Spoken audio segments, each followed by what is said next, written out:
E também, aí a gente vem pegando as mudanças partindo dos pintores pós-impressionistas.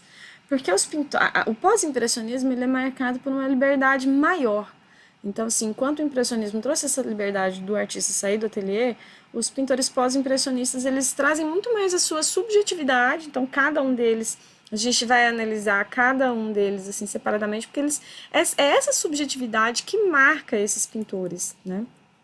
Começando por Paul Cézanne.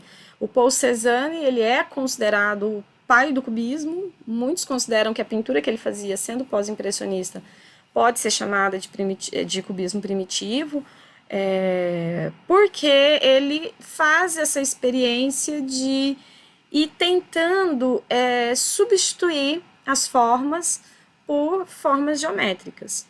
Tá? Então, ele vai dando linhas um pouco mais retas na sua experiência.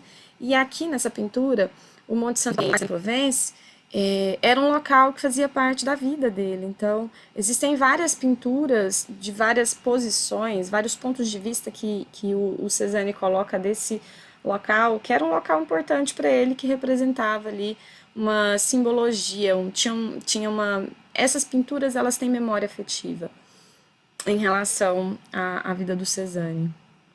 Aqui, tá vendo? Nessa aqui a gente já vê fortemente, é também do mesmo local, mas de um ponto de vista diferente. Ó, voltar um pouquinho, dá pra ver o monte, tá? Aqui é uma pintura mais realista, não vamos dizer realista, ela é figurativa, né? Aqui ele já começa a fazer a substituição, ele já começa a trazer um pouco mais de geometria para a imagem. Então a gente vê que ele é uma pintura que está sendo transformada. E o Cézanne, ele acabou sendo objeto de estudo do Picasso e do Matisse também. Então, assim, o Picasso, quando ele traz todas as ideias para trazer o cubismo, ele se espelha bastante nesse experimento que o Cézanne havia feito. Claro que o Picasso vai trazer uma outra relação, ele vai trazer um outro experimento. Inclusive, a pintura do Picasso é bastante experimental, mas isso é assunto para um próximo vídeo. Dando seguimento. Paul Gauguin. O Paul Gauguin também, talvez a gente não tenha ouvido falar tanto dele, ele não tem essa importância comercial, digamos assim, no senso comum do estudo de artes, no conhecimento de artes, mas tem um filme, o filme dele é recente, um filme muito bom também, tá? Quem tiver aí curiosidade, oportunidade, assistam. O Gauguin tem uma relação com o Van Gogh, mas quando o Van Gogh é o próximo pintor, então quando estiver falando do Van Gogh eu vou falar um pouquinho sobre essa relação dos dois. Mas o que o Gauguin pintava? Primeiro que o Gauguin, ele para a vida dele na França e vai para o Tahiti. Fica algum tempo no Tahiti. E lá no Tahiti, já que o impressionismo trazia aquela coisa de busca das cores, da luminosidade, o Gauguin buscava cores, novas cores, né? Cores fortes, digamos assim. Então o Gauguin, ele pinta muito esse cotidiano dos povos que viviam no Tahiti. Então aqui, mulheres de Tahiti na praia. Então ele, olha só, que a gente vê claramente, são cores mais fortes, é um tom de vermelho diferenciado. O verde são cores saturadas, né? Então são cores, ele não busca tanto trazer a ideia de uma cor mais suave, ele joga a cor realmente como ela é. Então isso cria uma pintura viva, de certa forma. Aqui tem uma pintura dele também, O Homem Amarelo, que é uma representação de Jesus Cristo. Mas olha a quantidade de tons amarelos que ele vai jogando na pintura, indo para um laranja. É uma pintura quente, a gente nota claramente que é uma pintura quente. Né? Ele deixa essa figura de Cristo centralizada, então quando você olha para a imagem é a primeira coisa que você vê, mas e você já nota que na parte de baixo tem alguns elementos que não são condizentes, não é uma pintura representativa ali da morte de Cristo, porque o cenário é diferente, as pessoas que estão ali naquela situação são pessoas diferentes, você nota um cenário muito mais francês do que da Palestina, digamos assim. E Van Gogh, né? O Van Gogh, dava para fazer uns 3 vídeos aqui falando sobre ele, porque ele é uma figura excepcional, digamos assim. Filho de pastor, tá?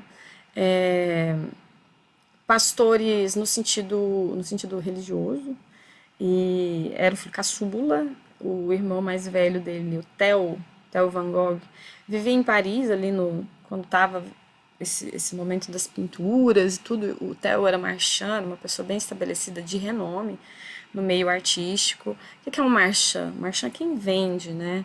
Quem, é, quem pega as obras para divulgar e comercializar. Então, o Theo estava bem no meio ali do métier artístico, digamos assim.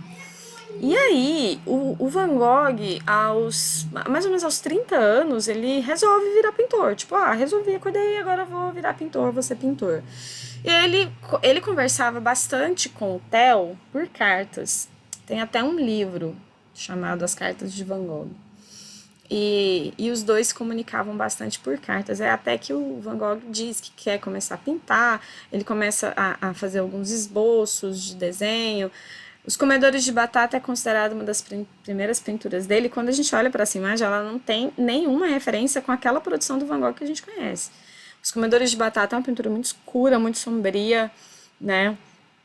Representa ali bem aquela situação que a Holanda vive. Então as pessoas plantam batatas, é uma pintura terrosa, pintura escura. Aparentemente eles estão servindo um jantar, mas dá para notar que é bem caricato ainda essa produção do Van Gogh, né? Ele ainda tá se descobrindo, ele ainda tá tentando se encontrar como artista. E durante a vida dele, a produção dele, ele não foi um artista conceituado, muito pelo contrário, né? Quando ele vai para a França, sustentado inclusive pelo irmão, ele vive situações bastante complexas. Ele era renegado pela comunidade artística. Assim, existem teorias de que ele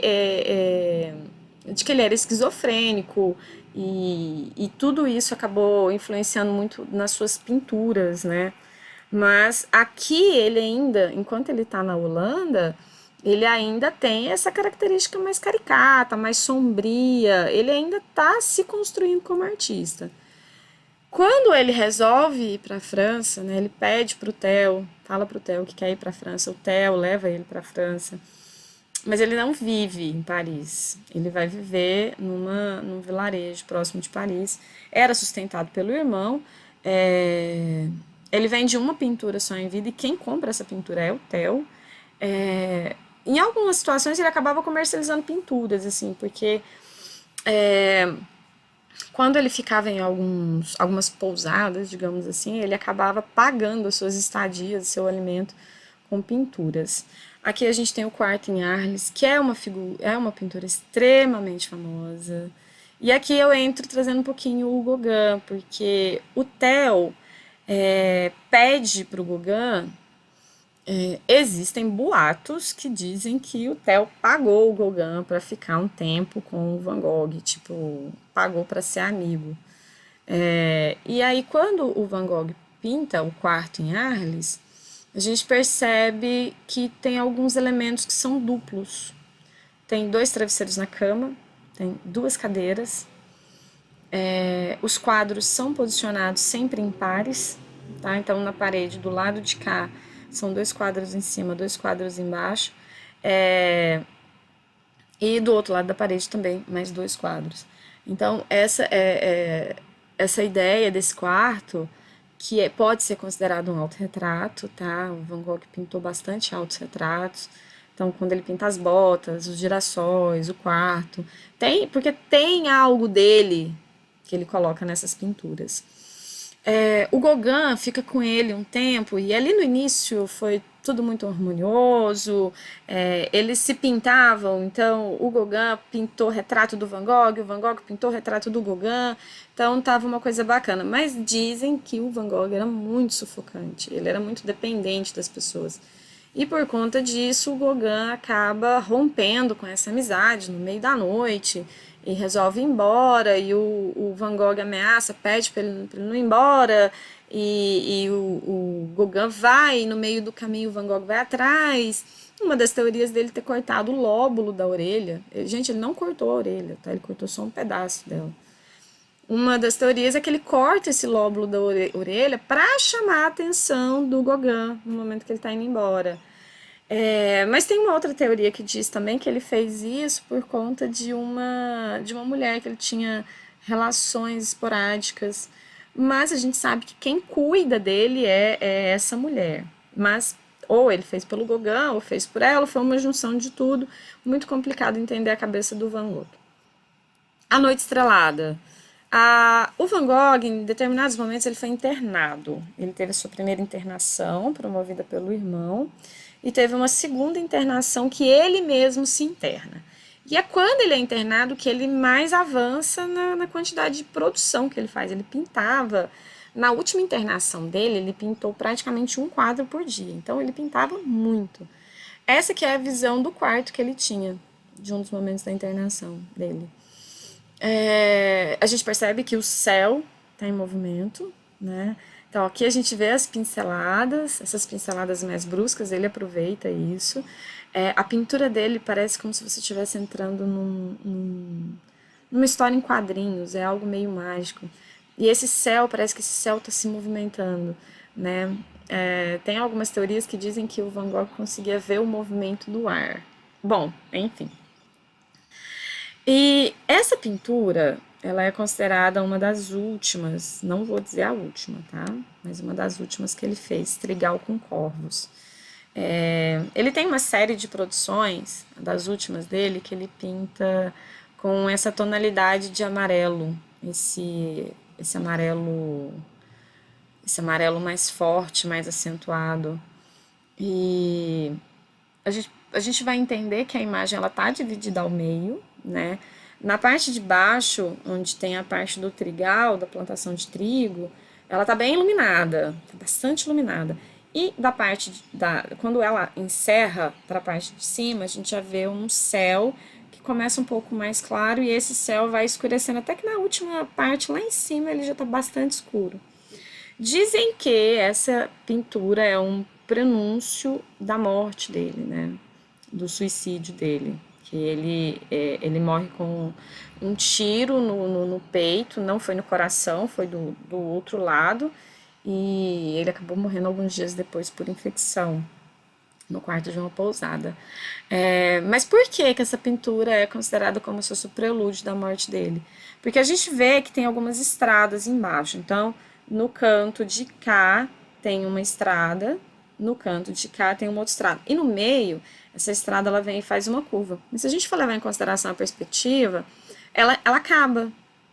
A estrada acaba, ela não encontra o final da linha. Então, consideram que a própria estrada seria a vida dele, a vida interrompida. Então, o fato da estrada não encostar na parte do final da Terra é como se ele estivesse representando que a vida dele iria romper. E nesse ponto começam a surgir essa quantidade de corvo. E os corvos, eles têm uma representação de morte, de passada da vida para a morte. E os corvos começam onde a linha da estrada acaba e eles vão subindo. Por isso que esse céu, na parte de cima, ele está bem escuro, porque o céu representa a vida após a morte, enquanto a parte de terra está iluminada, que é a vida, o céu é o pós-morte, então por isso que vai escurecendo, porque ele não sabe dizer como é. Então é como se esses corvos estivessem levando a alma, o espírito dele para não se sabe onde. Bom, pessoal, encerramos mais esse vídeo por aqui. Espero que vocês tenham gostado. Qualquer dúvida, coloquem aí nos comentários e a gente vai conversando. Espero vocês no próximo vídeo. Beijo, até mais.